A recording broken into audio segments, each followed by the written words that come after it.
Pushpa. Welcome to my class. Today we are going to study about properties of central force. The first property is torque acting on the particle due to central force is 0. That is, torque is equal to vector r cross vector f of r, which is equal to vector r cross f of r cap, which is equal to 0.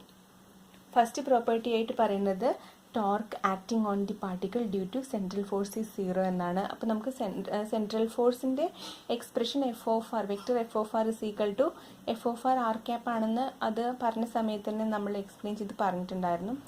പിന്നെ ടോർക്കിൻ്റെ expression, ടോർക്കിൻ്റെ general എക്സ്പ്രഷനാണ് vector R cross F of R. അപ്പോൾ അതിൽ നമ്മൾ കൊടുക്കുന്ന സമയത്ത് രണ്ടും ഒരേ ഡയറക്ഷൻ ആകുമ്പോൾ നമുക്കറിയാം i cross i is equal to 0, j cross j is equal to 0, അങ്ങനെ നമ്മൾ പഠിച്ചിട്ടുള്ളതാണ്. അതുകൊണ്ട് തന്നെ ഇത് രണ്ടും ക്രോസ് പ്രോഡക്റ്റ് ചെയ്യുമ്പോൾ 0 കിട്ടും. അപ്പോൾ torque acting on the particle due to central force is 0 എന്നുള്ളത് കറക്റ്റ് ആണെന്ന് പ്രൂവ് ചെയ്തു. ഇനി ഇതിനെ ബേസ് ചെയ്തിട്ടുള്ളതാണ് സെക്കൻഡ് പ്രോപ്പർട്ടി. സെക്കൻഡ് പ്രോപ്പർട്ടിയിൽ പറയുന്നത് ടോർക്കിൻ്റെ വേറൊരു എക്സ്പ്രഷൻ എഴുതിയിരിക്കുകയാണ്. We have torque is equal to dl by dt. ഇവിടെ L എന്ന് പറയുന്നത് എന്താണ്? ആംഗുലർ മൊമെൻ്റം ആണ്.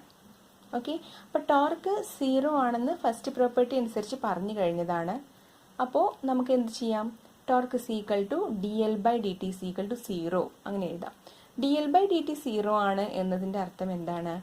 L is a constant. അപ്പോൾ അതൊന്ന് മനസ്സിലാവുന്നത്, this implies that the angular momentum of a particle moving under central force is constant or conserved. അപ്പോൾ ഇതാണ് സെക്കൻഡ് പ്രോപ്പർട്ടി. ഇനി തേർഡ് പ്രോപ്പർട്ടി എന്താണെന്ന് നോക്കാം. അപ്പോൾ ഇവിടെ L, അതായത് ആംഗുലർ മൊമെൻ്റം കോൺസ്റ്റന്റ് ആണെന്ന് പറഞ്ഞു, അല്ലെങ്കിൽ കൺസേർവ്ഡ് ആണെന്ന് പറഞ്ഞു. അതിനെ ബേസ് ചെയ്തിട്ടാണ് third property. Since angular momentum is conserved, vector L is equal to vector r cross m vector v. That is m vector r cross vector v. Okay, അപ്പോൾ ഇതിന് മനസ്സിലാവണം എന്താണെന്ന് വെച്ചിട്ടുണ്ടെങ്കിൽ both vector r and vector v must lie in the plane perpendicular to the fixed vector L എന്നാണ്. Okay, അപ്പോൾ ഈ ഒരു പ്രോപ്പർട്ടിയാണ് നമ്മൾ മൂന്നാമത്തെ പ്രോപ്പർട്ടി ആയിട്ട് പറയുന്നത്. ഇനി നാലാമത്തെ പ്രോപ്പർട്ടി ആയിട്ട് പറയുന്നത് aerial velocity of a particle moving under central force is A constant എന്നാണ്. ഓക്കെ, അപ്പോൾ ഈ നാലാമത്തെ പ്രോപ്പർട്ടി ക്ലിയർ ആയിട്ട് പ്രൂവ് ചെയ്യുന്നുണ്ട്. അപ്പോൾ അതിലേക്ക് വരാം. അതിനു മുമ്പ് നമുക്ക് മൊത്തത്തിൽ 4 പ്രോപ്പർട്ടീസും ജസ്റ്റ് ഒന്ന് റിവൈസ് ചെയ്യാം. ഫസ്റ്റ് പ്രോപ്പർട്ടി അനുസരിച്ച് പറയുന്നത് torque acting on the particle due to central force is 0. Second property, the angular momentum of a particle moving under central force is constant or conserved. Third property, vector r and vector v must lie in the plane perpendicular to the fixed vector L.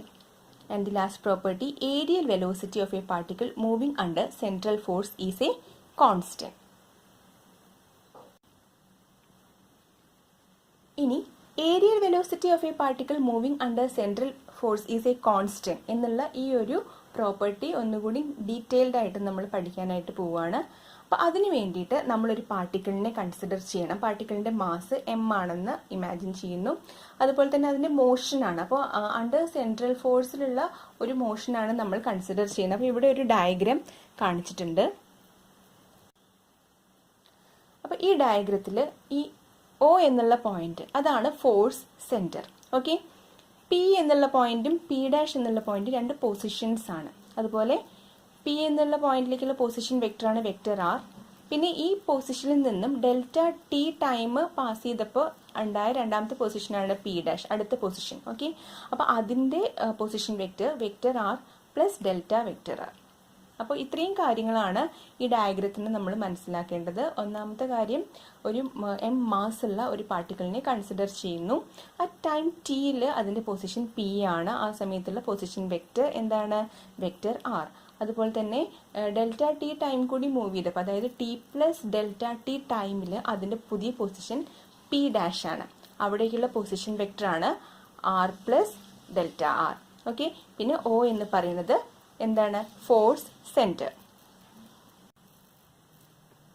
The area swept out by the particle in time delta t, അതായത് ഈ ഒരു P എന്നുള്ള പോയിന്റിൽ നിന്ന് P ഡാഷിലേക്ക് പോവാനെടുത്ത ടൈമാണ് delta T. P എന്നുള്ള പോയിന്റിലായിരിക്കുന്ന സമയത്ത് T ആയിരുന്നു ടൈം. പിന്നെ ടി പ്ലസ് ഡെൽറ്റ ടി ചെയ്തപ്പോഴാണ്, അത്രയും ടൈം പാസ് ചെയ്തപ്പോഴാണ് പി ഡാഷിലേക്ക് എത്തിയത്. അപ്പോൾ അതിൻ്റെ ആ ഒരു ഏരിയ, അതായത് area swept out by the particle in time delta T is delta S is equal to half vector R cross delta vector r. അതായത് ഈ ഒരു ഏരിയയാണ് ഇവിടെ ഈ ഒരു പിയിൽ നിന്ന് പി ഡാഷിലേക്ക് പോകുന്ന സമയത്ത് അത് കവർ ചെയ്ത ഏരിയയാണ്.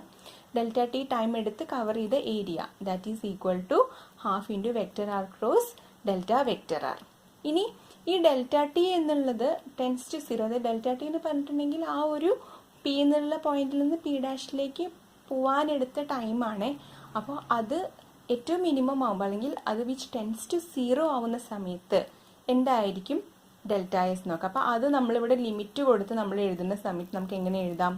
Limit delta T tends to 0 is equal to delta S divided by delta T is equal to എന്തുവരും? റൈറ്റ് ഹാൻഡ് സൈഡ് എങ്ങനെയാവും? Limit delta T tends to 0 half vector R cross delta R divided by delta T.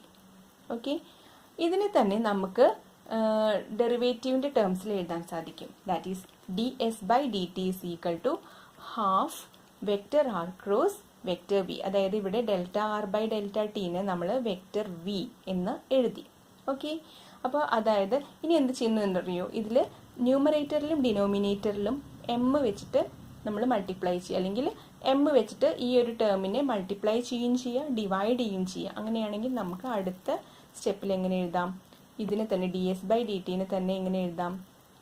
Vector R cross m vector v divided by 2m. Just m വെച്ചിട്ട് multiply ചെയ്തു, divide ചെയ്തു. ഇവിടെ r cross m v എന്നുള്ളതാണ് L, that is angular momentum. അപ്പോൾ നമുക്ക് എങ്ങനെ കിട്ടി? L divided by 2m എന്ന് കിട്ടി. ഇനി ഈ ഒരു സെൻട്രൽ ഫോഴ്സിൻ്റെ പ്രോപ്പർട്ടിയിൽ നമ്മൾ ഓൾറെഡി പറഞ്ഞ കാര്യമാണ് എൽ കോൺസ്റ്റൻ്റ് ആണ് എന്നുള്ളത്, അല്ലേ? അപ്പം നമുക്ക് ഈ ഒരു ടേം മൊത്തമായിട്ട് കോൺസ്റ്റൻ്റ് ആക്കി എടുക്കാം. കാരണം എം എന്ന് പറഞ്ഞാൽ എന്താണ്? മാസ് ഓഫ് ദി പാർട്ടിക്കിൾ ആണ്. അപ്പം അത് മാറില്ലല്ലോ. ദെൻ എല്ലും കോൺസ്റ്റൻ്റ്. അപ്പോൾ L by 2m is a constant എന്ന് കിട്ടി.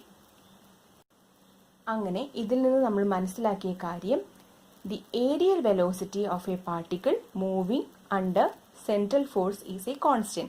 Here ds by dt represents aerial velocity. So aerial velocity of a particle moving under central force is a constant.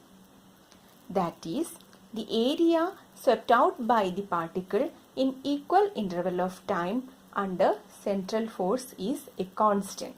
അപ്പോൾ അങ്ങനെ നമ്മൾ സെൻട്രൽ ഫോഴ്സിൻ്റെ പ്രോപ്പർട്ടീസ്, 4 പ്രോപ്പർട്ടീസും അതിൽ 4ാമത്തെ പ്രോപ്പർട്ടി ആയിട്ടുള്ള the areal velocity of a particle moving under central force is A constant, ആ ഒരു property particular ആയിട്ടും detail ആയിട്ട് പറഞ്ഞു കഴിഞ്ഞു.